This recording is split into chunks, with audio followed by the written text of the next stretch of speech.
Assalamualaikum warahmatullahi wabarakatuh. Perkenalkan, nama saya Muhammad Ali Ridha Syadani. Saya Maulana. Saya Ahmad Syahid. Saya Dapar Abdul Putra. Saya Dodor Rahman. Baik, di sini kelompok kami akan mempresentasikan tentang identifikasi proyek TI.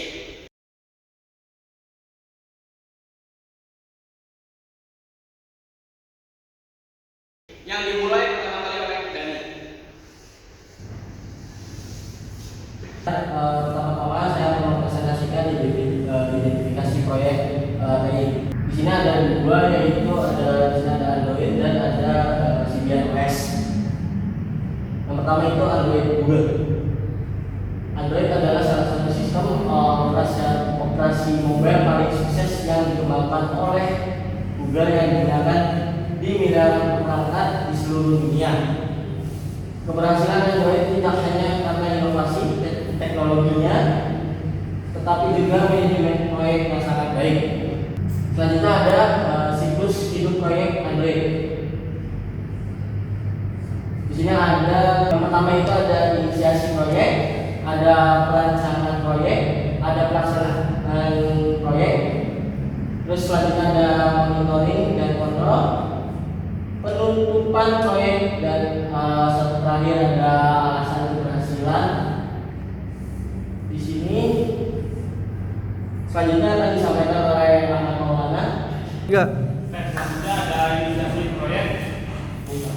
Nah, inisiasi proyek itu ada tiga di sini untuk kebutuhan bisnis. Nah, itu melihat peluang di pasar perangkat mobile yang memerlukan sistem operasi terbuka yang dapat diakses oleh berbagai produsen. Yang kedua ada analisis kelayakan. Nah, dilakukan studi kelayakan terhadap kebutuhan dan potensi pasar sistem operasi yang fleksibel dan open source. Selanjutnya ada penunjukan tim pengembangan di bawah pimpinan Andi Rudi dibentuk untuk mengelola proyek ini.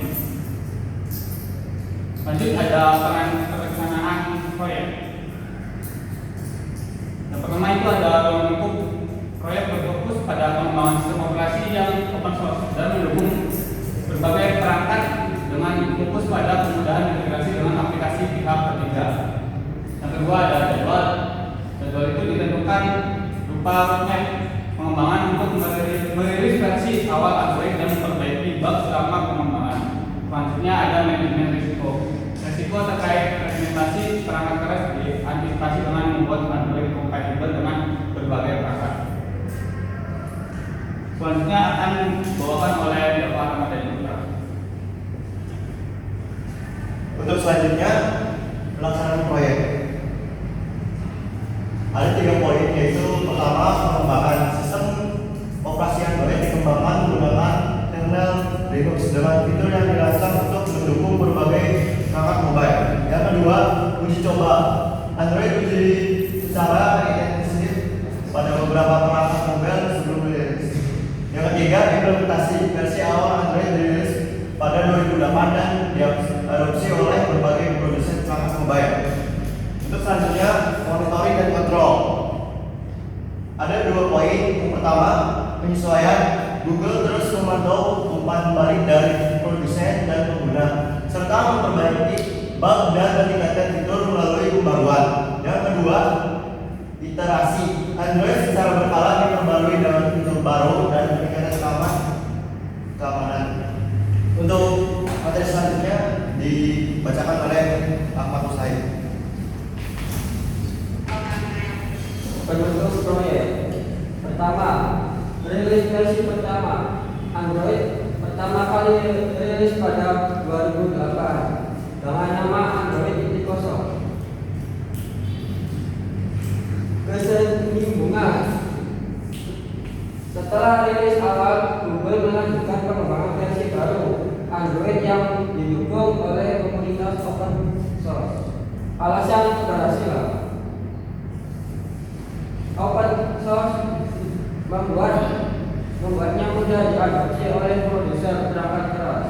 Kedua, ekosistem aplikasi membuat peluang bagi pengembang aplikasi untuk berinovasi dan memperluas fitur-fitur yang tersedia.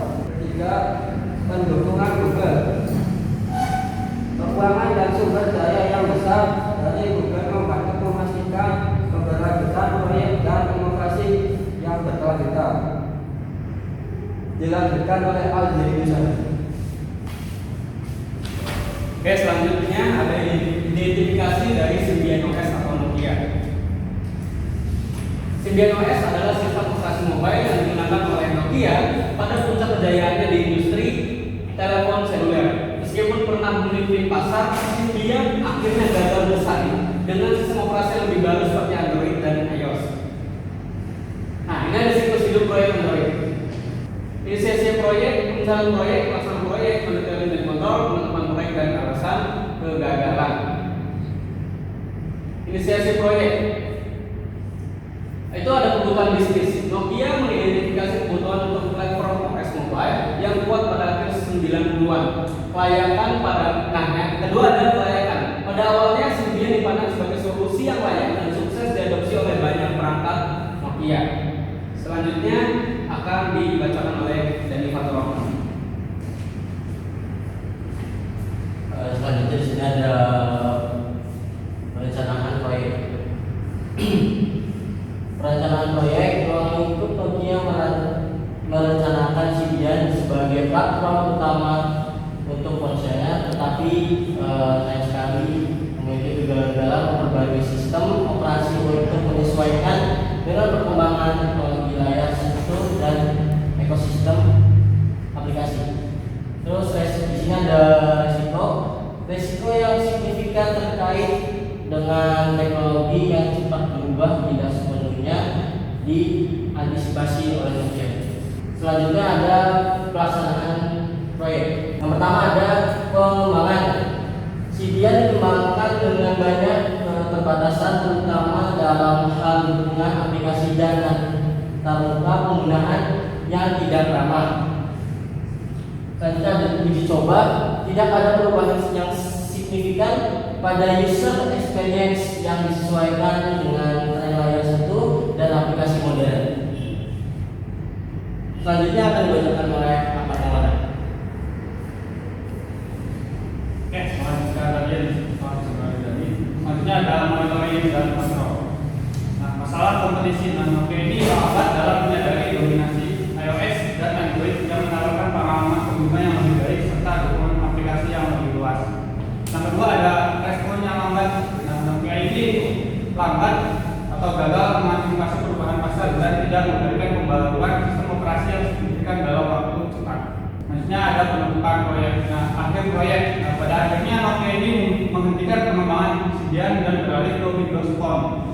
Tapi langkah ini terlalu terlambat untuk menyelamatkan pangsa pasar mereka. Selanjutnya akan disampaikan oleh para Putra. Untuk selanjutnya alasan kegagalan. Ada 3 poin, yaitu kurangnya inovasi. Nokia tidak mampu menyelesaikan diri dengan perkembangan teknologi mobile seperti layar sentuh dan aplikasi yang diunduh. Untuk yang kedua, respon lambat terhadap pasar. Symbian tidak dapat bersaing dengan Android dan iOS dalam hal ekosistem aplikasi dan kemudahan penggunaan. Yang ketiga, salah strategi. Nokia terlambat beralih dari Symbian ke sistem operasi yang lebih modern sehingga kehilangan momentum di pasar smartphone. Untuk selanjutnya dibacakan oleh kamu.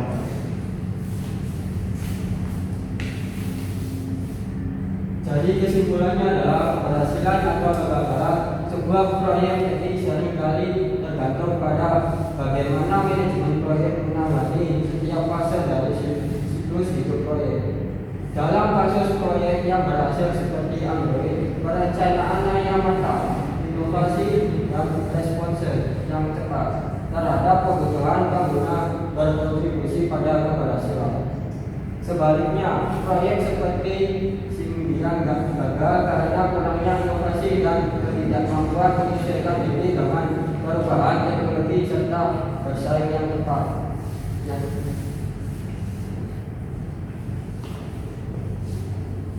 Oke, cukup sekian dari kelompok kami. Kurang lebihnya mohon maaf. Wassalamualaikum warahmatullahi wabarakatuh.